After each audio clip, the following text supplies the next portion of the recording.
Salam, selamat pagi semua jemaat Tuhan yang di rumah. Ada sukacita, amin, haleluya. Mari kita siapkan hati kita untuk kita memuji dan menyembah Tuhan di pagi hari ini. Haleluya, amin. Yesus, kita lebihkan kemenangan, amin, haleluya.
Kami percaya kami punya Allah yang luar biasa. Di sepanjang musim hidup ini Tuhan, Engkau Bapa yang setia. Engkau Allah yang maha hadir di sepanjang hidup kami Tuhan. Bapa, saat ini Tuhan, Engkau jangkau setiap kami, setiap jemaat-Mu yang di rumah Tuhan. Engkau jangkau setiap mereka. Sentuh hati kami, ubah hidup kami Tuhan. Dan biarlah Tuhan kami hidup terus menyembah-Mu.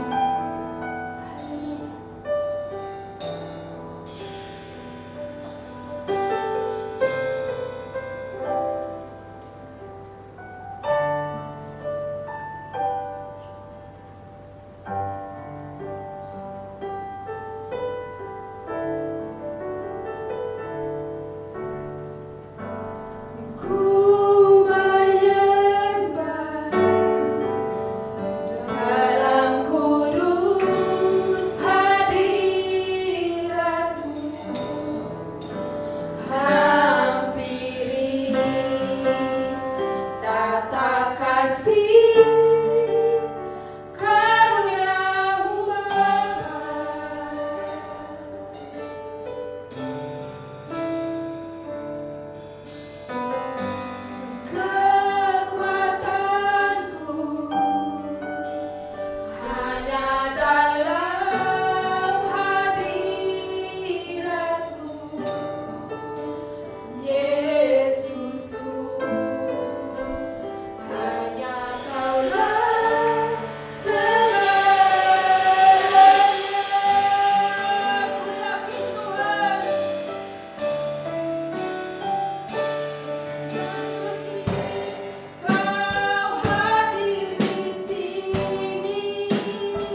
Salam, selamat pagi semuanya. Kabar gembira bahwa mulai tanggal 2 Agustus bulan depan kita akan mulai kembali beribadah bersama di Katong Auditorium. Jam ibadah seperti biasa kita mulai jam 10.30 pagi. Jadi mohon jangan telat karena waktu jam ibadah kita hanya diizinkan batas 45 menit. Dan tentunya kita dihimbau untuk tetap mengikuti jarak batasan peraturan yang diberi oleh pemerintah, yaitu setelah ibadah kita dihimbau kalau bisa langsung pulang ke rumah atau bisa juga berfellowship makan siang bersama di luar dari gedung ibadah, tapi tetap batas 5 orang per grup, dikarenakan kita hanya bisa berkumpul maksimal total 50 orang dalam tiap satu kali ibadah berjemaah dalam ruangan, dan ditambah lagi dengan 15 orang yang telah ditentukan untuk bertugas sebagai aser dan anggota pengamanan atau safety ambassador untuk pelayanan kita. Diharapkan pastikan kita memperhatikan dan mengikuti dengan saksama setiap pengumuman yang ada di gereja kita, karena kita akan ditentukan untuk kapan kita bisa datang dan beribadah menurut sel grup kita masing-masing. Jadi, mulai minggu depan kita akan ditentukan per sel grup mana yang bisa datang beribadah pada minggu ke-1, minggu ke-2, minggu ke-3, dan seterusnya. Jadi pastikan saudara yang belum terdaftar dalam sel grup atau yang belum punya sel grup bisa segera hubungi kami pihak gereja agar digabungkan ke dalam sel grup. Ingat juga untuk kembali ke platform sosmed gereja kita, yaitu Instagram, Facebook, atau website gereja kita untuk dapatkan update info dan pengumuman terkini. Selanjutnya, untuk sementara yang mau memberi perpuluhan dan persembahan lewat platform digital kami atau situs website kami, silahkan memberi dengan sukacita dan sukarela lewat halaman perpuluhan dan persembahan yang berikutnya. Silahkan.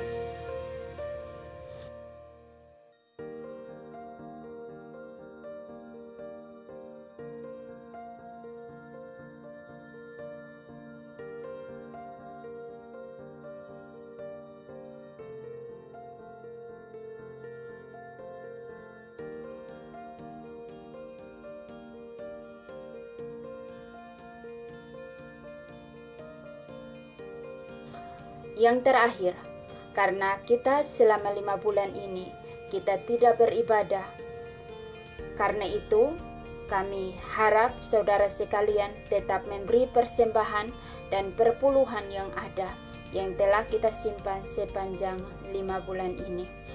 Kita bisa memberi lewat amplop yang akan dibagikan dan memasukkannya ke dalam kotak persembahan yang telah disediakan di ruang ibadah gereja. Sekian, Tuhan Yesus memberkati.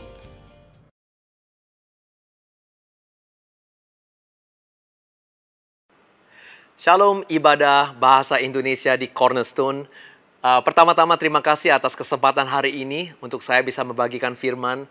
Saya adalah Pastor Aris Zulkarnain dan saya lebih dikenal sebagai adiknya Pastor Peter Sam.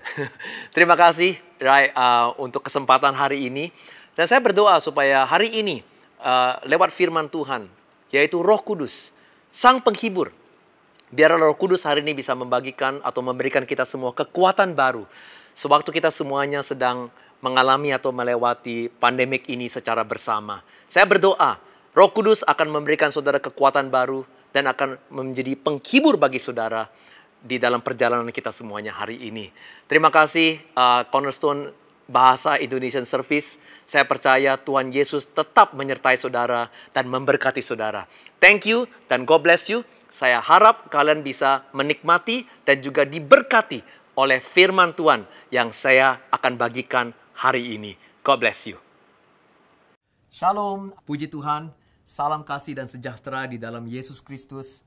Dan saya harap kalian semuanya di sana masih tetap sehat, masih tetap kuat, masih tetap sejahtera, dan tetap beriman walaupun masih di dalam masa pandemik dan beribadah online di rumah saja. Thank you juga untuk kesempatan hari ini untuk bisa membagi firman kepada kalian semuanya. Saya harap hari ini firman Tuhan itu bisa menguatkan dan sekaligus memberi anugerah supaya kita semuanya masih bisa tetap bertumbuh dan berkembang walaupun masih di saat-saat susah seperti ini.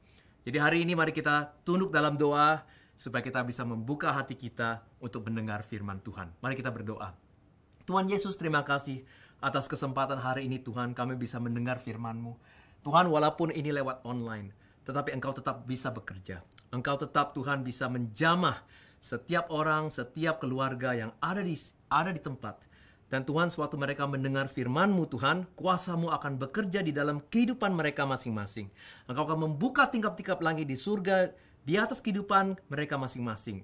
Juga di keluarga mereka masing-masing. Saya berdoa hari ini, Tuhan, supaya firman-Mu Tuhan bisa memberikan kami semua sebuah pewahyuan untuk memberikan kami kekuatan saat kami melewati saat-saat susah seperti hari ini. Dalam nama Tuhan Yesus saya berdoa, semua yang percaya mengatakan amin. Haleluya. Tanpa sadar, kita ini semua sudah memasuki hampir pertengahan tahun. Sudah memasuki bulan Juni. Dan enggak bisa dinyangkal bahwa di tahun 2020 ini, di awal pertengahan tahun yang pertama, itu tidak berjalan dengan lancar atau tidak sesuai dengan ekspektasi kita yang kita dapati di awal tahun. Begitu banyak di kita, saudara, itu mengantisipasi tahun 2020 itu menjadi tahun yang sangat luar biasa. Karena angka 2020 itu melambangkan awalnya dekade yang baru, di mana Tuhan sedang melakukan sesuatu yang baru dan dahsyat. Jadi antisipasi kita itu sangat tinggi sekali. Ada juga yang bilang tahun ini karena angkanya 2020 itu melambangkan double blessing. Ada juga yang bilang karena ada banyak pepatah yang organisasi-organisasi pemimpin pakai seperti Vision 2020 atau Visi 2020 itu berkata tahun ini akan menjadi tahun visi yang hebat, visi yang dahsyat, di mana Tuhan akan memberikan kita semuanya sebuah visi yang luar biasa. Dan tanpa sadar, saudara, begitu kita memasuki bulan Januari, ya, kita semua tahu, Jakarta itu sudah 3 kali kebanjiran. Dan saudara, belum lagi memasuki bulan Maret, bulan Februari, sudah ada iming-iming kabar, ada satu virus yang sedang melanda ke seluruh dunia. Dan akhirnya di bulan Maret, saudara, kita semuanya ada kena virus, di mana virus COVID-19 ini masuk ke Indonesia, juga masuk di Singapura. Dan saudara, akibat daripada virus ini adalah gereja tidak bisa berjalan. Semua saudara, member-member kita itu tidak bisa beribadah. Dan saat ini kita semuanya harus ada di rumah saja. Saudara, seakan-akan apa yang kita ekspektasikan itu di luar atau terbalik, berlawanan dengan realita kita hari ini dan saat ini. Saudara, banyak pertanyaan. Apa yang sedang terjadi? Kenapa Tuhan, kamu kok seakan-akan telah meninggalkan kita? Saudara, ada yang bilang, saudara, bulan Mei kemarin, waktu kita semuanya merayakan kenaikan Yesus Kristus ke surga, saudara, itu seakan-akan memberikan kita sebuah perasaan juga adalah Yesus telah meninggalkan kita di dunia ini untuk menghadapi masalah dan krisis dengan sendirinya. Seakan-akan, saudara, perasaan kita adalah dia sudah pergi dari kita. Dan dia itu cuek dengan kondisi kita semua saat ini. Tetapi saudara, ICC Bandung, hari ini saya ingin membagikan firman untuk menguatkan kita semuanya. Nothing can be further from the truth. Tuhan Yesus naik ke surga itu bukan untuk meninggalkan kita selamanya. Melainkan itu sebaliknya, saudara. Tuhan Yesus naik ke surga justru supaya dia bisa menemani kita selamanya. Saudara, dia tidak naik ke surga, dia tidak meninggalkan bumi ini untuk cuek atau meninggalkan kita menghadapi krisis dengan sendirinya. Tetapi justru sebaliknya, saudara. Tuhan Yesus naik ke surga supaya, saudara, dia bisa senantiasa menemani kita. Supaya dia selamanya bisa, saudara, bersama-sama dengan kita menghadapi krisis atau masalah. Caranya, lewat dicurahkannya kepada kita semuanya Roh Kudus. Haleluya. Dan saudara, ini yang hari ini saya ingin bagikan kepada kita semuanya. Saudara, di Yohanes pasal 16 ayat ke-7, Tuhan Yesus sendiri berkata kepada murid-muridnya. Sini saya bacakan. Namun benar yang kukatakan ini kepadamu adalah lebih berguna bagi kamu jika aku pergi. Sebab jikalau aku tidak pergi, penghibur itu tidak akan datang kepadamu. Tetapi jikalau aku pergi, aku akan mengutus dia kepadamu. Haleluya. Saudara, Roh Kudus diberikan kepada kita supaya Yesus bisa senantiasa berada bersama kita. Saudara, di masa-masa yang paling sulit, di masa-masa dukanya kita, di masa kesulitan kita, saudara, justru Roh Kudus diberikan kepada kita. Fungsinya adalah apa? Fungsinya adalah sebagai sang penghibur. Dan saudara, kenapa saudara dia dijuluki sebagai sang penghibur? Saudara, kalau misalnya kamu dijuluki sebagai sang penghibur, berarti kamu harus melewati kesulitan. Baru kamu bisa merasakan, right, kehebatan dan kebaikan sang penghibur. Dan saudara, ini adalah julukan pertama yang Tuhan Yesus Kristus, right, perkenalkan kepada murid-muridnya. Dia memperkenalkan Roh Kudus kepada murid-muridnya sebagai julukan pertama adalah apa? Sang penghibur. Berarti saudara, di masa kesusahan mereka, saat Yesus akan meninggalkan mereka, otomatis kita semua itu merasa was-was. Kita merasa takut. Seperti kita saat ini, saudara, menghadapi begitu banyak tantangan dan ketidakpastian di masa depan kita. Tetapi saudara, Yesus berkata kepada murid-muridnya, dan dia juga sedang berkata kepada kita semuanya, jangan takut, karena justru saya akan pergi supaya saya bisa memberikan kepada kita semuanya sang penghibur. Saudara, sang penghibur itu berarti Yesus tahu bahwa setelah dia pergi, kita semua di sini, di dunia ini, pasti akan menghadapi masalah. Dan kita perlu bantuan, kita perlu pertolongan. Dan itu sebabnya saudara, julukan pertama yang Yesus berikan kepada murid-muridnya, right, untuk memperkenalkan Roh Kudus adalah apa? Sang penghibur. Dan jikalau dia juga dijuluki sebagai sang penghibur, berarti saudara, dia akan memberikan kepada kita kekuatan. Supaya kita semuanya bisa bertahan melewati lembah-lembah kita. Saudara, justru Tuhan tahu kita semua ini harus melewati lembah. Kita tidak bisa menghindari lembah. Kita tidak bisa menghindari krisis. Saudara, jikalau saudara, fungsinya Roh Kudus, tugas utama Roh Kudus adalah supaya kita semuanya orang Kristen bisa menghindari masalah, dia tidak akan dijuluki sebagai sang penghibur. Dia akan dijuluki sebagai sang penghindar. Tetapi Roh Kudus bukan dijuluki sebagai sang penghindar.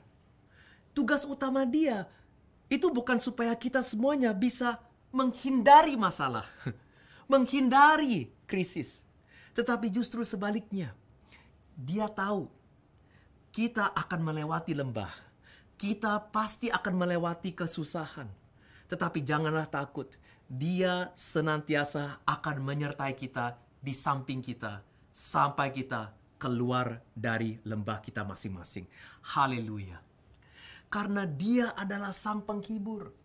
Roh Kudus adalah sang penghibur. Dia bukanlah sang penghindar. Dan saudara, ini sekali lagi dikonformasikan kepada dari Yesus. Karena tadi saudara kita baca di Yohanes pasal 16. Di mana Yesus right? Memperkenalkan kepada murid-muridnya, ya, Roh Kudus sebagai sang penghibur. Dan saudara, dikonformasikan, right, oleh Kristus di ayat terakhir di pasal yang sama. Kita baca Yohanes pasal 16 ayat 33. Lihat saudara, ini adalah ayat terakhir di Yohanes pasal 16 di mana Yesus sedang menyiapkan, right, murid-muridnya untuk menghadapi tantangan sewaktu setelah dia pergi dari bumi ini. Dia berkata demikian, saudara, semuanya itu kukatakan kepadamu supaya kamu beroleh damai sejahtera di dalam aku. Dalam dunia kamu menderita penganiayaan, tetapi kuatkanlah hatimu. Aku telah mengalahkan dunia. Haleluya. Karena Yesus ingin kita tetap bertahan dan tetap berharap. Sampai kemenangan itu kami rasakan. Kita semuanya alami. Dan saudara, Yesus berfirman kepada murid-muridnya, kamu jangan takut. Kamu tetap damai sejahtera. Di dunia ini pasti akan ada masalah. Pasti akan ada krisis. Tetapi janganlah takut. Aku telah mengirim sang penghibur untuk menyertaimu. Sampai kamu menuju kepada kemenanganmu. Haleluya. Yesus berkata di sini, saya sudah mengalahkan dunia. Berarti kemenangan itu sudah milik kita semuanya. Yesus itu sudah memenangkan segala masalah di dalam kehidupan kita. Itu sudah ada, itu adalah janji Tuhan di akhir ujung, ya, krisis kita ini. Tetapi saudara, dari sekarang sampai ujung akhir tersebut, dari sekarang sampai kita mengalami kemenangan tersebut, bentuk kemenangan tersebut, kita harus tetap bertahan. Kita jangan putus asa. Kita masih harus melewati lembah-lembah kita. Sampai kita, saudara, sampai ke garis akhir krisis kita ini, di mana Tuhan telah menyediakan kepada kita semuanya kemenangan. Dan itu sebabnya kita memerlukan Roh Kudus. Supaya perjalanan kita ini dari sekarang sampai ujung akhir itu, saudara, di akhir krisis ini, ya, kita akan sampai dengan kemuliaan Tuhan. Kita akan sampai di sana dengan kemenangan. Dan kita akhirnya bisa merasakan kemenangan yang Tuhan Yesus telah sediakan bagi kita. Kita semua di sini tidak tahu kapan virus COVID-19 ini berakhir. Tetapi yang saya tahu adalah demikian. Di ujung akhir krisis ini, Tuhan Yesus sudah menyediakan sebuah kemenangan bagi kita semuanya. Itu sebabnya kita harus tetap bertahan. Kita harus tetap setia. Dan oleh sebab itu, Yesus mengirim Roh Kudus sang penghibur untuk membawa kita menuju ke kemenangan. Dan saudara, antara saudara, kita di sini yang masih belum mengalami kemenangan, sampai saudara di sana, di mana Yesus telah menyediakan kemenangan bagi kita, perjalanan inilah adalah medan peperangan iman kita. Perjalanan inilah adalah medan peperangan iman kita. Itu sebabnya Tuhan Yesus mengirim sang penghibur untuk menyertai kita, untuk menguatkan kita. Kita bisa berpaling kepadanya supaya dia akan menopang kita dan akhirnya kita sampai ke garis finish tersebut di mana kita akan merayakan dan merasakan kemenangan yang Tuhan Yesus telah sediakan bagi kita semuanya. Oh, haleluya. Saudara, this is always the struggle, the tension, ya, between the not yet and the already. Between the not yet and the already.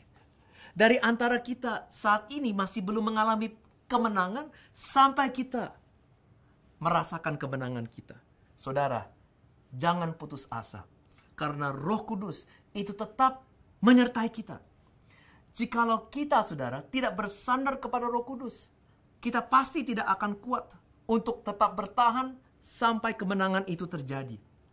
Kita akan gampang putus asa dan menyerah. Tetapi Yesus berkata kepada kita semuanya, jangan putus asa. Kuatkanlah hatimu. Kemenangan sudah dialami, sudah terjadi. Tetapi kamu belum merasakannya. Di ujung akhir COVID-19 ini, itu ada kemenangan yang Tuhan telah sediakan bagi kita. Kita harus tetap sabar dan terus beriman. Kita harus tetap bersandar kepada kuasa Roh Kudus.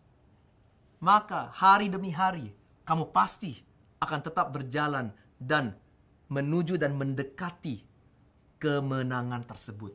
Haleluya. Saudara, tahu nggak? Di ujung akhir COVID-19 ini, Tuhan Yesus itu sudah sediakan kepada kita janji dan kemenangan yang sangat luar biasa. Tapi saya tidak tahu apa itu, saudara. Karena setiap gereja itu Tuhan telah menyediakan kemenangan yang unik. Tetapi saudara, prinsipnya sama. Jikalau kita tetap bertahan dan Roh Kudus mendampingi kita dan kita bersandar kepadanya, kita pasti akan akhirnya menuju kepada kemenangan tersebut. Nah saudara, itu sebabnya saya beritakan Injil ini atau khotbah hari ini bukan sekedar lewat karena pengalaman. Tetapi ini adalah Alkitabiah.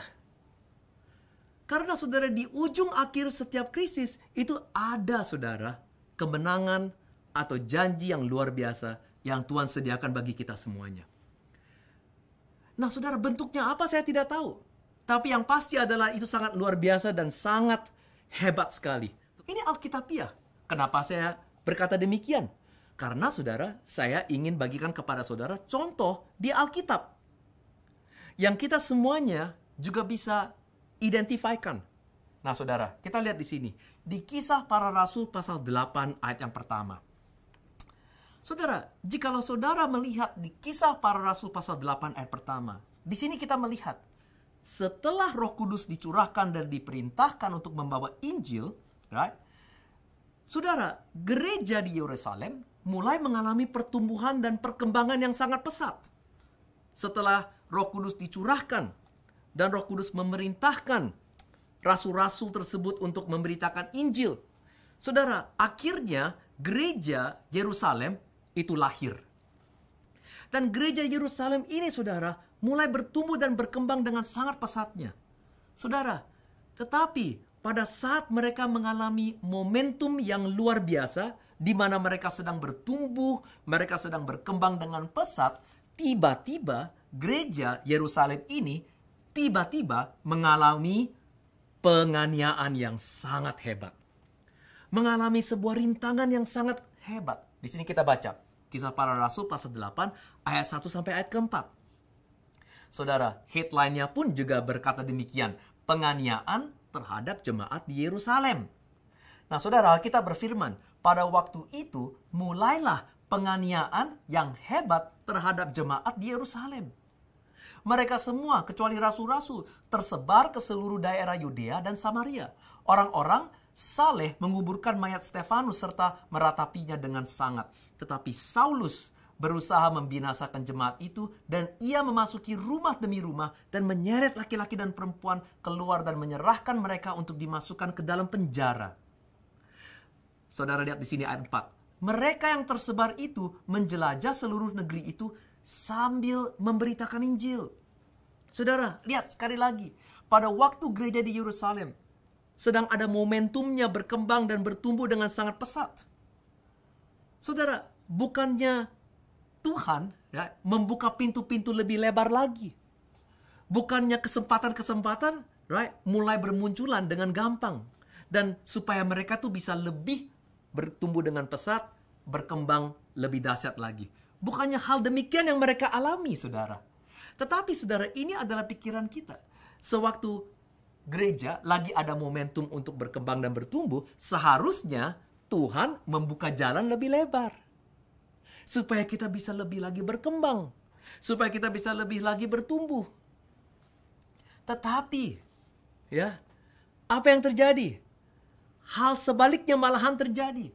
Tiba-tiba mereka mengalami penganiayaan yang sangat hebat. Saudara, segala yang mereka telah lakukan tiba-tiba berhenti. Seperti kita saat ini, gereja lagi ada momentum untuk bertumbuh dan berkembang. Baru saja kita renovasi gereja, sudah mulai nih, kita udah mau tancap gas. Tiba-tiba kena virus. Tiba-tiba kita semuanya tidak bisa beribadah. Seakan-akan ada rintangan yang menghentikan momentum kita, menghentikan pekerjaan kita. Dan saudara, kita tidak bisa habis pikir. Kenapa kok Tuhan mengizinkan hal ini terjadi? Kok bisa begini? Kita lagi enak-enaknya, ada momentum, lagi maju, lagi berkembang. Tiba-tiba kok bisa begini? Ada virus. Sampai-sampai kita tidak bisa beribadah. Kita punya bisnis juga sama. Kita punya toko juga sama. Kita punya ekonomi juga sama. Mengalami hal yang demikian. Saudara, kalau kita tidak ada Roh Kudus yang sedang bekerja bersama-sama dengan kita pasti akan putus asa. Dan kita pasti tidak memiliki iman lagi untuk terus-menerus mengikuti Yesus atau melayani Tuhan. Tetapi saudara, nyatanya adalah demikian. Saudara, justru karena di Yerusalem mereka mengalami rintangan atau penganiayaan, saudara, sebetulnya di mata manusia kita melihat ini sebagai sebuah rintangan. Kita melihat ini sesuatu yang tidak enak. Tetapi saudara, justru tanpa sadar mereka, Roh Kudus sebenarnya sedang bekerja di balik pengawasan mereka, kesadaran mereka. Roh Kudus itu sedang mendorong gereja Yerusalem untuk menuju kepada kehendak Allah. Untuk menuju kepada rencana Allah. Maksudnya apa? Kita lihat di sini saudara. Karena gereja di Yerusalem terhenti perkembangannya di kota Yerusalem, penganiayaan itu memaksa mereka untuk apa saudara? Alkitab di sini berkata, memaksa mereka untuk keluar dari kota Yerusalem. Itu memaksa mereka untuk menyebarkan Injil ke Yudea, ke Samaria, dan di ayat 4 tadi kita baca ke kota-kota di seluruh penjuru negeri. Saudara, jikalau kita melihat hal demikian, tiba-tiba kita pasti akan teringat dengan perintah Allah yang Dia berikan kepada rasul-rasulnya di Kisah Para Rasul pasal pertama ayat 8. Ingat gak saudara? Jikalau kita putar balikan, tadi kita baca Kisah Para Rasul pasal 8 ayat pertama, penganiayaan hebat yang dialami gereja. Kita putar balikan menjadi Kisah Para Rasul pasal pertama ayat 8. Kita akan melihat pekerjaan Roh Kudus di balik penganiayaan tersebut. Haleluya. Di balik krisis tersebut, kita melihat justru Roh Kudus sedang bekerja untuk mendorong gerejanya untuk menjalani rencana Tuhan. Saudara, ternyata penganiayaan yang mereka alami di Kisah Para Rasul pasal 8 ayat pertama justru adalah pekerjaan Roh Kudus untuk membawa gerejanya untuk tersebar ke seluruh kota supaya mereka bisa memberitakan Injil, supaya Injil tidak hanya terfokus di satu kota saja, tapi bisa tersebar ke seluruh negeri. Dan saudara, ini adalah rencana Allah. Kita lihat, kita tukar balikan, kita putar balikan Kisah Para Rasul pasal pertama ayat 8. Kita baca, tetapi kamu akan menerima kuasa kalau Roh Kudus turun ke atas kamu, dan kamu akan menjadi saksiku di Yerusalem dan di seluruh Yudea dan Samaria dan sampai ke ujung bumi. Oh, lihat saudara, tanpa sadar gereja Yerusalem, saudara sedang didorong oleh Roh Kudus untuk menjalani rencana Allah, yaitu menyebarkan Injil di tempat lain. Saudara, jikalau tidak ada penganiayaan, gereja lokal Yerusalem itu terlalu enak dan tidak akan mau untuk keluar dari zona nyaman mereka. Apalagi disuruh ke Samaria, kota yang mereka paling segani. Saudara, tetapi justru karena ada penganiayaan, mereka akhirnya terpaksa untuk pergi. Di hati mereka, mereka pikir ini adalah sebuah hambatan atau kesusahan. Tetapi justru ini adalah kuasa Roh Kudus yang sedang bekerja, yang sedang membawa mereka menuju kepada kemenangan yang Tuhan Yesus telah sediakan bagi gerejanya. Yaitu apa saudara? Yaitu menyebarkan Injil ke seluruh bumi. Dan akhirnya bukan hanya di gereja Yerusalem saja yang berkembang, tapi saudara, gereja di kota-kota di seluruh negeri akhirnya mulai berkembang karena Injil disebarkan oleh karena penganiayaan yang gereja Yerusalem alami di Kisah Para Rasul pasal 8 ayat pertama. Oh haleluya. Janganlah putus asa atau merasa discourage dengan hambatan atau kesusahan yang kita semua sedang alami lewat pandemik ini. Mari kita bersandar kepada Roh Kudus karena itu adalah tugas utama Roh Kudus bagi kita. Saudara, lakukan apa yang Anda perlu lakukan. Right? Sesuai rencanamu dan sesuai kebutuhan gereja. Tetap beriman, tetap berjalan, dan tetap melakukan ibadah. Tetap maju. Jangan mundur, jangan kendor. Tetaplah maju. Hari demi hari bersandar kepada Roh Kudus untuk memberikan kita anugerah. Saudara, hari ini saudara, ini memang gak enak. Zona nyaman kita memang ini terusik ya saudara. Ya saudara, kita harus online service. Saudara, jikalau kita memang harus online, right? Sebisa mungkin, mari kita lakukanlah dengan baik. Mari kita semua lakukanlah dengan excellent. Jangan terus-menerus menggerutu. Kurang SDM lah, gaptek lah, capek lah, nggak cukup orang lah. Oh, pastor, nggak ada orang yang mau login untuk menonton. Kita punya online service. Oh, saudara. Jangan melihat masalahnya. Mari kita bersandar kepada Roh Kudus dan lihat kesempatannya. Saya percaya, jikalau kita hari ini bisa melakukan online service dengan baik, ini adalah persiapan untuk masa depan, di mana kita semuanya bisa menyebarkan Injil ke seluruh dunia lewat online service kita.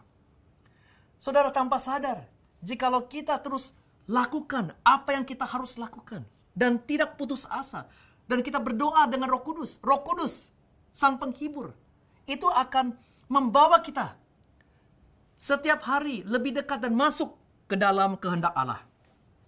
Dan tanpa sadar, kalian sebenarnya sedang didorong lebih dekat lagi menuju kepada kemenangan yang Tuhan Yesus telah sediakan bagi kita semuanya. Haleluya. Saudara, di hari Pentakosta, Roh Kudus diberikan kepada murid-murid Yesus. Dan saudara, kita tahu bahwa tujuannya adalah supaya murid-murid Yesus itu bisa diberikan kuasa untuk menjadi saksi. Tetapi saudara, satu perspektif yang baru untuk menjadi saksi Yesus adalah bukan hanya sekedar kuat untuk memberitakan Injil. Tetapi saudara, nyatanya gereja mula-mula di Kisah Para Rasul itu banyak mengalami penganiayaan.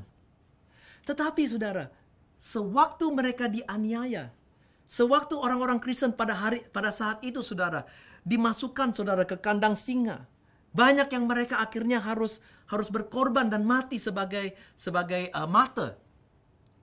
Saudara, justru masyarakat di kota-kota Romawi itu melihat mereka malahan bukan lebih kendor. Mereka malahan bukan lebih takut. Tetapi saudara, mereka melihat gereja Tuhan makin hari makin hidup. Mereka malahan saudara memberikan makanan kepada yang miskin. Mereka saudara memberikan sembako kepada masyarakat yang tidak punya. Mereka malahan saudara tetap sukacita walaupun disiksa, walaupun dianiaya. Mereka melihat orang ini kok bisa begitu. Sewaktu menjalani krisis, ya, tetapi bisa tetap senyum, tetap sukacita, malahan tetap mengasihi orang yang menganiaya mereka. Malahan memberikan sembako kepada masyarakat yang miskin. Saudara, ujung-ujungnya adalah kenapa pada saat itu saudara, gereja mula-mula itu berkembang begitu pesat. Bukan hanya karena mereka memiliki kuasa untuk menyebarkan Injil. Tetapi saudara, masyarakat melihat orang gereja sewaktu melewati krisis bisa tetap senyum, bisa tetap sukacita, bisa tetap beriman di dalam Tuhan, dan tetap mengasihi dan tetap memberi. Wow. Dan itu menyentuh hati banyak orang di masyarakat. Dan akhirnya hati mereka terbuka dan mereka saudara akhirnya menanyakan, siapa ini yang mereka sembah? Dan saudara, Alkitab berkata, dan sejarah pun juga mengkonfirmasikan, begitu banyak orang yang akhirnya masuk ke dalam gereja oleh karena saksi orang-orang di gereja berikan atau alami atau hidupkan sewaktu mereka sedang menjalani krisis. Saudara, krisis ini diizinkan oleh Tuhan. Tetapi saudara, jangan sampai krisis ini itu menghancurkan kita. Tetapi justru dengan kuasa Roh Kudus, biarlah krisis ini membangunkan gerejanya.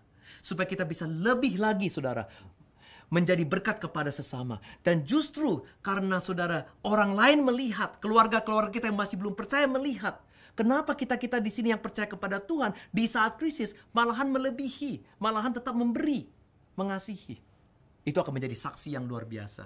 Dan orang-orang lain akan ingin datang dan masuk ke dalam hadirat Tuhan untuk mengenal siapa itu Tuhan Yesus. Saudara, gereja Tuhan tetap mengalami pertumbuhan pesat di saat mereka teraniaya. Saudara, ada sesuatu di dalam kita yang bisa menarik perhatian masyarakat. Yaitu apa saudara? Kuasa Roh Kudus. Hari ini, mari kita angkat iman kita. Kita berdoa dalam bahasa roh. Karena Roh Kudus telah diberikan kepada kita sebagai pendamping, sebagai penghibur. Supaya saudara, sewaktu kita melewati masalah, Dia sedang bekerja tanpa kita sadar. Masuk ke dalam kehendak Tuhan. Masuk ke dalam rencana Tuhan. Supaya kita bisa menuju kepada kemenangan kita masing-masing. Itu yang saya ingin berikan kepada kalian semuanya. Mari hari ini, biarlah Roh Kudus dicurahkan kepada kehidupan kita semuanya. Mari kita tunduk dalam doa. Dan kita berdoa. Syukurullah barallah bakarallah baharabara bahanta karallah basyakarallah bahanta rabara bahanta diam. Oh haleluya, syukurullah barallah bakarallah bakara bahanta dia. Roh Kudus, saya berdoa Tuhan hari ini Engkau dicurahkan kepada setiap jemaat di ICC yang sedang menonton ibadah online ini. Tuhan, di dalam rumah mereka masing-masing, Tuhan, Roh Kudus datang. Roh Kudus jamah mereka. Haleluya. Saat ini saya bisa merasakan Roh Kudus sedang menjamah kalian. Ada juga di antara kalian hari ini merasakan kehangatan. Merasakan ada satu kuasa yang sedang menjamah kalian. Tiba-tiba kalian merasakan damai. Tiba-tiba segala stres dan beban yang kalian alami, Roh Kudus sedang bekerja. Roh Kudus sedang mengangkat semuanya. Mari kita semua berdoa dalam bahasa roh jikalau saudara bisa. Justru di saat-saat kita tidak bisa berdoa, saudara, bahasa roh itulah yang diberikan oleh kita oleh Roh Kudus. Supaya lewat bahasa roh inilah Roh Kudus yang berdoa untuk kita semuanya. Saat kita tidak tahu bagaimana caranya untuk berdoa, kita berdoa dalam bahasa roh. Supaya Roh Kudus yang berdoa untuk kita semuanya dan angkat kita. Mari kita semua berdoa. Roh Kudus baik. Roh Kudus luar biasa. Tuhan, jamahlah mereka masing-masing. Tuhan, angkat Tuhan kepedihan mereka, kesesakan mereka, pergumulan mereka. Angkat Tuhan segala stres yang mereka sedang alami hari ini. Dan berikan mereka kekuatan baru, anugerah baru. Curahkan berkat-Mu dan Roh-Mu Tuhan. Saat ini juga di dalam kehidupan masing-masing. Oh syukur Bahan, saat ini bagi sekalian yang belum bisa berbahasa roh. Mari buka suara kalian. Buka suara dan mulut kalian. Dan mulailah bersuara. Mulailah berdoa dalam bahasa roh. Roh Kudus akan memberikan kalian suaranya. Roh Kudus akan memberikan kalian suaranya, kuasanya dalam nama Tuhan Yesus. Roh Kudus bekerja. Roh Kudus bekerja. Oh syakarabarabahanta dia. Roh Kudus, hari ini Tuhan saya berdoa supaya Engkau menjamah setiap jemaat yang Tuhan, di saat kami melewati pandemik ini, kami tahu Tuhan Engkau tetap sedang bekerja di belakang layar kami. Dan kami tahu Tuhan Engkau sedang membawa kami kepada Tuhan kemenangan kami. Setiap hari kami sedang mendekati kemenangan kami. Tetapi Tuhan, perjalanan ini tidak mudah. Itu sebabnya hari ini saya berserah kepada Engkau. Dan saya serahkan segala beban kepada Engkau.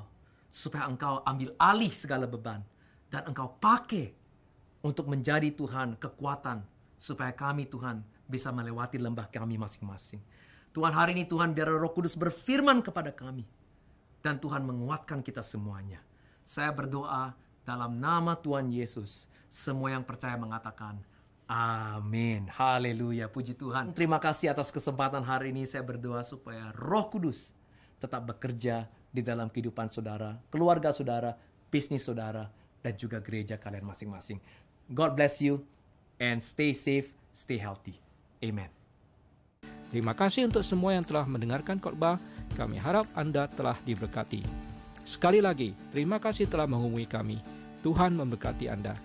Jika Anda ingin tahu lebih banyak tentang kami, silakan kunjungi situs web kami di www.bindof.com. Jika Anda ingin kami mendoakan untuk kesembuhan, silakan email kami dengan informasi penyakit yang perlu didoakan, nama dan alamat email Anda ke alamat email kami di bindof@cscc.org.sg. Kami akan turut mendoakan kesembuhan untuk Anda dalam tim doa kami dan kami akan menghubungi Anda melalui email. Kontak pribadi Anda tidak akan digunakan untuk tujuan lain. Kami hanya menerima untuk permintaan yang dinyatakan di atas.